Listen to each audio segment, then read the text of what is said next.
Hindi susi ang kasal para sabihin kayo na habang buhay.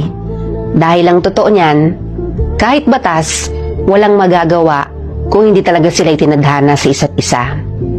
Ang kasal ay hindi panghabang buhay na katunayan para maangkin ang isang nilalang.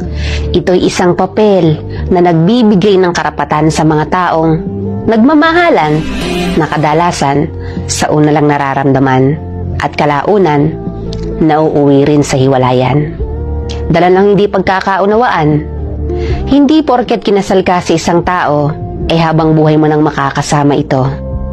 Dahil kung minsan, isa lang pala siya sa magiging daan para makilala niya ang talagang taong nakatadhana para sa kanya.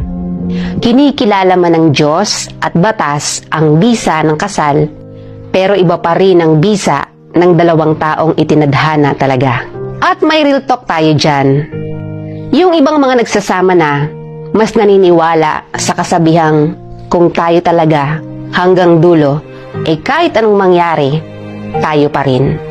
Yung tipong masaya na sila sa ganoong setup ng pagsasama. Yung kahit walang kasal, pero tanggap ang isa't isa. Yung kontento at may respeto. Kahit walang kasal, pero alam nila yung salitang tiwala at pagmamahal.